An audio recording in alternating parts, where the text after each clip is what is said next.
नमस्कार दोस्तों, competition gateway के एक और वीडियो में आपका स्वागत है। मेरा नाम है अनंत सिंह और इस वीडियो में हम बात करने वाले हैं एक वाइट पेपर जो कि गवर्नमेंट ने अभी रिलीज किया कुछ दिनों पहले। हमारी फाइनेंस मिनिस्टर श्रीमती निर्मला सीतारमण जी ने एक वाइट पेपर टेबल किया पार्लियामेंट में, और ये वाइट पेपर था basically comparison between 10 years of UPA government and versus 10 years of current BJP NDA government.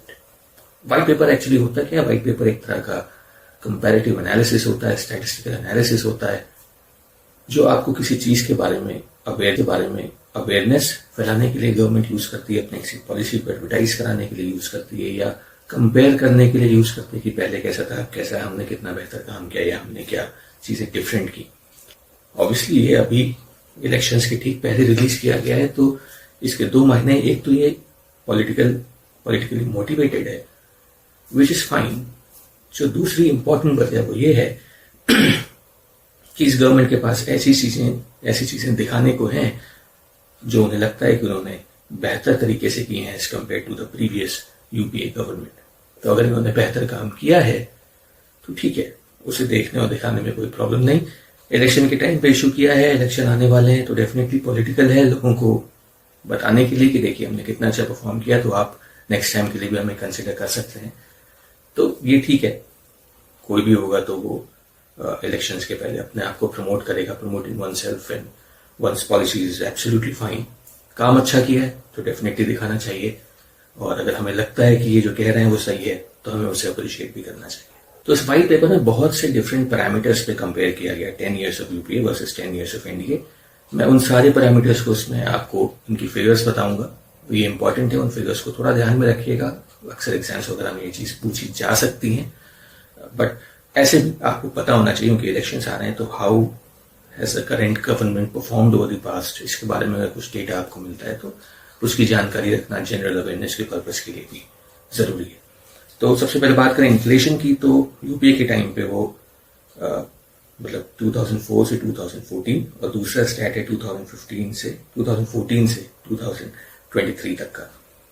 तो जो यूपीए गवर्नमेंट के टाइम पे था वो 8.2 था CAGR compounded annual growth rate, और एनडीए गवर्नमेंट में वो 5% रहा है। GDP per capita in terms of purchasing power parity यानी पीपीपी के फॉर्म में यूपीए के टाइम पे $3,889 पर पर्सन, अभी वो बढ़ के हो गई है $6,000 पर पर्सन। कैपिटल एक्सपेंडिचर उस समय 1.7% था, जो इस समय अप्रोक्सीमेटली डबल हो गया है 3.2%। इलेक्ट्रॉनिक्स के एक्सपोर्ट्स की बात करें तो यूपीए के टाइम पे एक्सपोर्ट था $7.6 बिलियन, जो कि अभी 3 times अप्रोक्सीमेटली बढ़ चुका है $22.7 बिलियन। एफडीआई उन 10 सालों में यूपीए के टाइम पे जो हमारे देश में आया था वो था $305 बिलियन, और इन पिछले 10 सालों में बीजेपी गवर्नमेंट में जो आया है वो है approximately double $596.5 billion. Multi dimensional poverty जो है वो तब यूपीए के टाइम पे 29.2% थी, जो कि अब घट के 11.3% हो गई है। मल्टी डायमेंशनल पॉवर्टी मतलब एक्सट्रीम पॉवर्टी, अलग अलग डिमेंशन को कंसिडर करते हुए जो पॉवर्टी मिलती है वो तब 29.2% थी, अब 11.3 है। इनडायरेक्ट टैक्स रेट तब 15% था, अब 12.2% है। नंबर ऑफ स्टार्टअप्स यूपीए के टाइम पे 350 थे, अब ऑब्वियसली हम सब जानते हैं कि इंडिया एक मेजर ग्लोबल स्टार्टअप इकोसिस्टम में तब्दील हो चुका है, ग्लोबल स्टार्टअप का हब बन चुका है इंडिया इस समय। तो इस समय इंडिया में स्टार्टअप्स की संख्या 1,17,257, तब थे 350, अब है 1,17,257। हार्वर्ड इकोनॉमिक कॉम्प्लेक्सिटी इंडेक्स की कितनी कॉम्प्लेक्स है इकोनॉमी, कितने सारे फैक्टर्स एक दूसरे को इफेक्ट कर रहे हैं जिसकी वजह से इकोनॉमी इफेक्टेड हो सकती है। तो वो कॉम्प्लेक्सिटी इंडेक्स जो हार्वर्ड ने डिजाइन किया है, हार्वर्ड इकोनॉमिक कॉम्प्लेक्सिटी इंडेक्स, तब था 52, अब है 42, तो इसमें थोड़ा सुधार हुआ है। तो वीडियो कंटिन्यू करने से पहले मैं आपको बताना चाहता हूं कि अगर आप SSC GD, SSC CHSL, SSC CGL या UPSSC PET जैसे एग्जाम्स की प्रिपरेशन कर रहे हैं, तो हमारे पास आपके लिए कॉम्प्रहेंसिव स्टडी मटेरियल है इनमें से हर एक एग्जाम के लिए, जिसमें आते हैं 25 से ज़्यादा mock papers with answers and explanations, 1000 pages से ज़्यादा के chapter wise topic wise study notes available हैं। 1000 पेजेस से ज़्यादा, 4000 MCQs हैं, again with answers and explanations. तो अगर आप ये स्टडी मटेरियल पूरा पढ़ लेते हैं तो आई एम श्योर आपके एग्ज़ाम में प्रिपरेशन में आपको बहुत हेल्प मिलने वाली है, आपके एग्ज़ाम में आपको स्कोरिंग करने में हेल्प मिलने वाली है। तो इसके लिए आपको करना कुछ नहीं है, नीचे डिस्क्रिप्शन में एक लिंक दिया हुआ है, पिंड कमेंट में भी वो लिंक होगा, आप उस लिंक को क्लिक करें, एक वेब पेज ओपन होगा जिसमें हर एग्ज़ाम का सेपरेट सेक्शन होगा। आप जिस भी एग्ज़ाम की प्रिपरेशन कर रहे हैं उस एग्ज़ाम के सेक्शन में जाइए। ज़रूरी नहीं कि आप सब कुछ एक साथ परचेज़ करें, आप चाहें तो सिर्फ मॉक पेपर्स डाउनलोड कर सकते हैं, आप चाहें तो सिर्फ स्टडी नोट्स को डाउनलोड कर सकते हैं, या आप चाहें तो पूरे स्टडी मटेरियल को एक साथ भी डाउनलोड कर सकते हैं। चॉइस आपकी है, जो आपको पढ़ना है, जितना आपको पढ़ना है सिर्फ उतना ही डाउनलोड कीजिए। इसलिए अपनी प्रिपरेशन को स्मूथ करने के लिए, अपने स्कोरिंग की पॉसिबिलिटीज़ को बढ़ाने के लिए इस मटेरियल को डेफिनेटली चेकआउट कीजिए। लिंक डिस्क्रिप्शन और पिन कमेंट में मेंशन होगा। चलिए वीडियो को कंटिन्यू करते हैं। मेट्रो रेल तब यूपीए के टाइम पे 5 शहरों में चलती थी, इस समय 20 शहरों में है। नेशनल हाईवे यूपीए के टाइम पे 25,700 किलोमीटर्स के नेशनल हाईवेज बनाए गए थे, 25,700 किलोमीटर के। एनडीए के टाइम पे, बीजेपी के टाइम पे 54,900 किलोमीटर्स के नेशनल हाईवेज बनाए गए हैं। स्पीड क्या थी हाईवे कंस्ट्रक्शन की? यूपीए के टाइम पे थी 12 किलोमीटर्स पर डे, अब है वो 28 किलोमीटर्स पर डे। फिर consequential rail accidents, average number of accidents क्या थे? तब थे यूपीए के टाइम पे 233, अब है 34। इलेक्ट्रिफिकेशन ऑफ रेल नेटवर्क, कितने 1000 kilometres of rail network electrify हो चुका था? हम जानते हैं कि इस समय करेंटली 90-95% टोटल हमारा रेल नेटवर्क इलेक्ट्रीफाई हो चुका है और जल्द ही 100% इलेक्ट्रिफिकेशन भी इंडियन रेलवेज अचीव कर लेगी। तो यूपीए के टाइम पे 21,800 किलोमीटर का रेलवे ट्रैक्स इलेक्ट्रीफाइड थे। इस समय 60,800 किलोमीटर के रेलवे ट्रैक इलेक्ट्रीफाइड हैं। टोटल रेलवे नेटवर्क इंडिया का अराउंड 65,000 किलोमीटर का है। नंबर ऑफ एयरपोर्ट्स तब 74 थे, अब 150 के करीब हैं। टोल प्लाजा पे जो वेटिंग टाइम था ऑब्वियसली कम हुआ है फास्ट टैग वगैरह के यूज होने की वजह से। यूपीए के टाइम पे था 12.5 मिनट, 12 मिनट मान लीजिए, अब है 47 सेकेंड्स। ओके, तो big improvement in this area. Total installed power capacity in gigawatts, ये तब थी 250 गीगावाट्स की, अब है 450 gigawatts. Installed renewable energy capacity कितनी थी गीगावाट्स में? यूपीए के टाइम पे 76 गीगावाट्स थी, अब 181 गीगावाट्स है। लॉजिस्टिक्स परफॉर्मेंस इंडेक्स, लॉजिस्टिक्स में इंडिया कैसे परफॉर्म कर रहा था? तब इंडिया का इंडेक्स था, रैंकिंग था 54, अभी इंडिया का रैंकिंग बहुत इंप्रूव हुआ है और ये 38 पे पहुंच चुका है। मोबाइल ब्रॉडबैंड सब्सक्राइबर्स, तब 6 करोड़ लोग थे, अब 90 करोड़ लोगों को ब्रॉडबैंड का एक्सेस है। मंथली डेटा यूजेज तब 0.06 जीबी होता था, एक आदमी एक महीने में 0.06 जीबी डेटा यूज करता था। और ऑब्वियसली जियो के लाए इस रेवोल्यूशन, इस मोबाइल डेटा रेवोल्यूशन के बाद अब इंडिया में on an average per month हर इंसान 18.5 जीबी डेटा कंज्यूम करता है। वो हम बात करेंगे डेटा टैरिफ के बारे में कि रेट्स क्या थे, कितना महंगा था डेटा। ऑब्वियसली तब डेटा कंज्यूम करना बहुत महंगा था, अब काफी सस्ता हो गया है। तो तब था 269 रुपीज पर जीबी, हर 1 जीबी डेटा का कॉस्ट यूपीए गवर्नमेंट के टाइम पे 269 रुपीज था, जो अब घट के 10 रुपए हो गया है। नंबर ऑफ मेडिकल कॉलेजेस तब थे 387, अब है 706।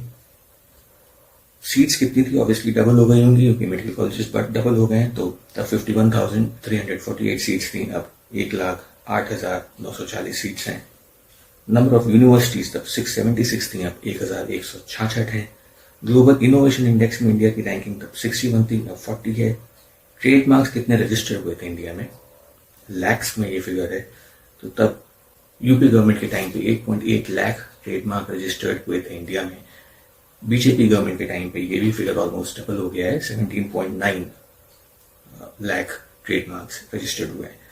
नंबर ऑफ एलपीजी कनेक्शंस, हम सब जानते हैं कि इसके लिए पूरी मुहिम चलाई थी बीजेपी गवर्नमेंट ने to distribute LPG connections to rural and poor families in India as well. तो तब 14.5 करोड़ कनेक्शंस थे यूपीए गवर्नमेंट के टाइम पे, करीब 31.5 करोड़ कनेक्शंस हुए हैं एनडीए गवर्नमेंट के टाइम पे। Number of PNG connections 22.5 lakh थे, अब 119 लाख है। इलेक्ट्रिफिकेशन, बिजली पूरे इंडिया में क्या कवरेज रहा है बिजली का, कहाँ तक इंडिया इलेक्ट्रीफाई हुआ है, तो तब था 85.1% इंडिया में इलेक्ट्रिफिकेशन का कवरेज था, जो कि अब 100% हो चुका है 2023 में। एवरेज अवेलेबिलिटी ऑफ इलेक्ट्रिसिटी, कितने घंटे लाइट आती है रूरल एरियाज में, तो यूपी के टाइम पे 12 घंटे आती थी, अब करीब 21 घंटे आती है। Number of tap water connections, गांव में टैप वाटर कनेक्शन कितने घरों में अवेलेबल है, तो यूपी के टाइम पे 3 करोड़ 20 लाख घरों में अवेलेबल था, अब 13 करोड़ 80 लाख घरों में अवेलेबल है। Total number of DBT beneficiaries, direct fund transfer जो होता है आपके अकाउंट्स में, कितने बेनिफिशियरीज यूपी गवर्नमेंट में थे, कितने बेनिफिशियरीज बीजेपी गवर्नमेंट के टाइम पे हुए, तो 10 करोड़ 80 लाख लोग डीबीटी बेनिफिशियरीज थे यूपीए के टाइम पे, और 166 करोड़ यानी ऑलमोस्ट सभी लोग बेनिफिशियरीज हैं करंट बीजेपी गवर्नमेंट के टाइम पे। 166 करोड़ आप कह रहे हैं तो आबादी भी नहीं होगी देश की, लेकिन डायरेक्ट फंड ट्रांसफर मतलब कई जगहों से आपको फंड आता, तो एक आदमी कई जगहों पर डायरेक्ट फंड ट्रांसफर के लिए एलिजिबल होता है, तो इसलिए 166 crore DBT beneficiaries does not mean 166 crore different individuals, एक इंडिविजुअल के नाम पे 2-3 जगह से डायरेक्ट फंड ट्रांसफर आ रहा होगा, तो उसको कंसिडर कीजिएगा।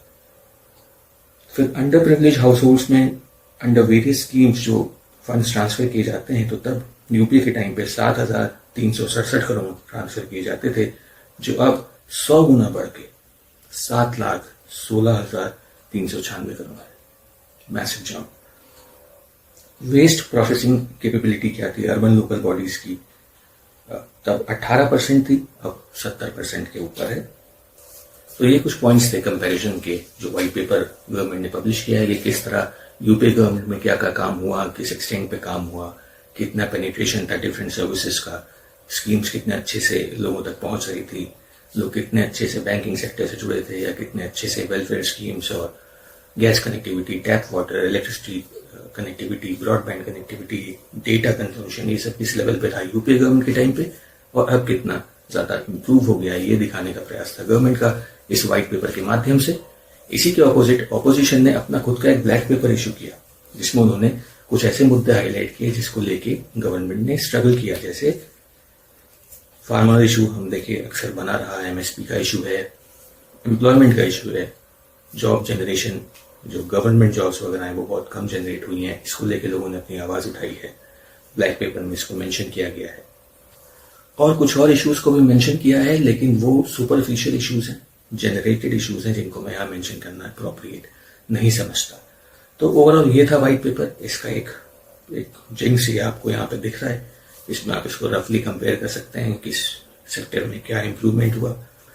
ओवरऑल अगर हम इस व्हाइट पेपर को देखें तो ऑल्दो ये एक पॉलिटिकल मूव है, इलेक्शंस के पहले रिलीज किया गया है, लेकिन इस चीज को हम डिनाई नहीं कर सकते कि डेफिनेटली बीजेपी गवर्नमेंट में यूपीए गवर्नमेंट के 10 साल के मुकाबले इन 10 सालों में एटलीस्ट इन सेक्टर्स को कंपेयर किया गया है, उनमें पहले के मुकाबले कहीं ज्यादा काम हुआ है, कहीं बेहतर और ज्यादा एफिशिएंट तरीके से काम हुआ है, जिसका डेफिनेटली फायदा भारत की इकोनॉमी को मिला है, क्योंकि इन 10 सालों में भारत की इकोनॉमी 11वें नंबर से 5वें नंबर पे पहुंच गई है।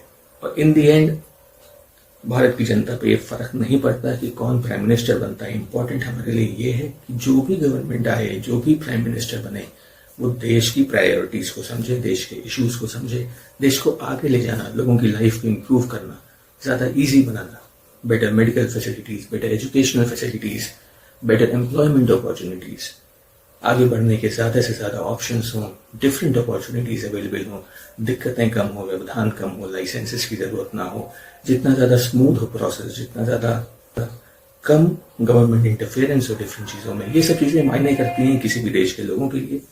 और इन दी एंड यही हर गवर्नमेंट की प्रायोरिटी होनी चाहिए कि how to improve the life of its citizens. तो ये व्हाइट पेपर था, आप सब समझदार हैं, इन स्टैट्स को अपने लेवल पे कंपेयर कर सकते हैं, चेक कर सकते हैं गूगल पे, और अपने खुद के डिडक्शंस अज्यूम कर सकते हैं। So that was the video, thank you very much for watching, जय हिंद, जय भारत।